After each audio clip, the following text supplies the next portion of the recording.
तो अमेरिका से बड़ी खबर है। अमेरिकी राजधानी वॉशिंगटन में उस वक्त हड़कंप मच गया जब व्हाइट हाउस कॉरेस्पॉन्डेंट्स डिनर यानी WHCA के दौरान गोलियों की आवाज़ सुनाई दी। वॉशिंगटन हिल्टन होटल में आयोजित इस हाई प्रोफाइल कार्यक्रम में राष्ट्रपति डोनाल्ड ट्रंप जो है शामिल होने वाले थे और जेडी वेंस भी वहां पहुंचने वाले थे, उपराष्ट्रपति। और इसको एक बड़ी चूक माना जा रहा है जिस तरीके से ट्रंप पर यह दूसरी बार हमला हुआ है। 13 जुलाई 2024 को भी एक रैली के दौरान ट्रंप पर यह हमला हुआ था। आपको बता दें कि सीक्रेट सर्विस ने ट्रंप को सुरक्षित बाहर निकाला इस हमले के बीच, और ट्रंप और जेडी वेंस जो है उन दोनों को सुरक्षित बाहर निकाला गया। करीब 4 से 6 राउंड फायरिंग हुई है इस कार्यक्रम के दौरान। शूटर को पकड़ लिया गया है और हमलावर की तस्वीर भी सामने आ गई है। इसके अलावा ट्रंप ने कहा है कि मैंने शो जारी रखने की सलाह दी और 30 दिन के अंदर ये शो दोबारा से होगा। कहीं ना कहीं ट्रंप जो है अपना बताना चाह रहे हैं कि वो ऐसे अटैक, ऐसे हमलों से डरे नहीं हैं। दूसरी तरफ ट्रंप ने जो है सीक्रेट सर्विस जो राष्ट्रपति, उपराष्ट्रपति और अमेरिका के तमाम बड़े नेताओं की सुरक्षा का जिसके पास जिम्मा होता है उसकी एक तरह से तारीफ भी की है राष्ट्रपति ट्रंप ने।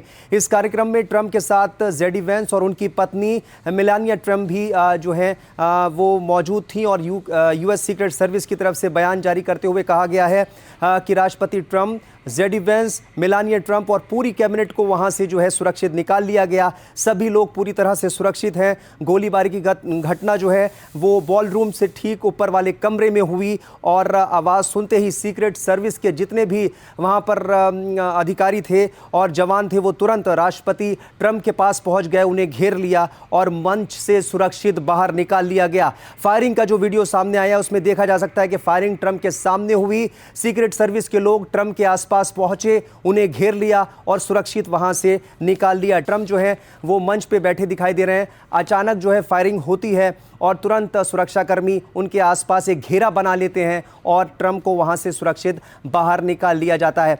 गोलीबारी की घटना के बाद डोनाल्ड ट्रंप ने अपने social media handle truth social पर एक पोस्ट भी किया है।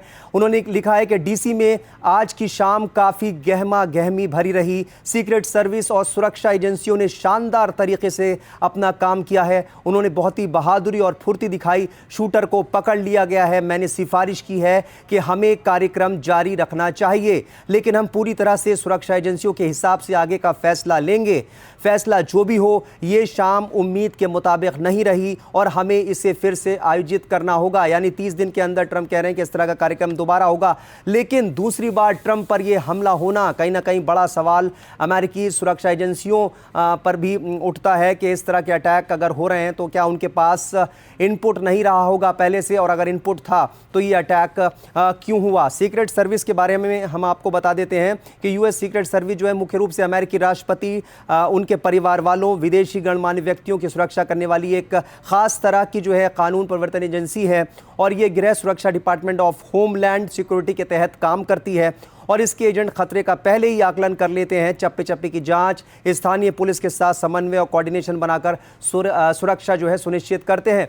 यही वजह रही कि अटैक से पहले ही जो है ट्रंप के आसपास जो है US सीक्रेट सर्विस के लोग पहुंच गए और इस हमले को नाकाम कर दिया। सवाल यही है कि क्या हमलावरों के निशाने पर ट्रंप थे, ट्रंप पर जो है ये सीधा अटैक था, ये जांच के बाद ही पता चलेगा। लेकिन दूसरी बार अमेरिकी राष्ट्रपति पर ये जो अटैक हुआ है ये अपने आप में कई सवाल खड़े करता है। 13 जुलाई 2024 को एक रैली के दौरान भी ट्रंप पर इसी तरह का हमला हुआ था जिसमें वो बाल बच गए थे, हालांकि गंभीर उनको चोटें भी आई थी। अब देखना होगा कि जांच के बाद क्या कुछ निकलकर सामने आता है। फिलहाल अमेरिका से सबसे बड़ी खबर है, ट्रंप जिस कार्यक्रम में मौजूद थे उसमें फायरिंग होती है और ट्रंप बाल बच जाते हैं। वहां की जो US सीक्रेट सर्विस है उसकी वो तारीफ भी हालांकि बाद में करते हैं और अब देखना होगा कि इसमें क्या कुछ अपडेट निकलकर सामने आता है।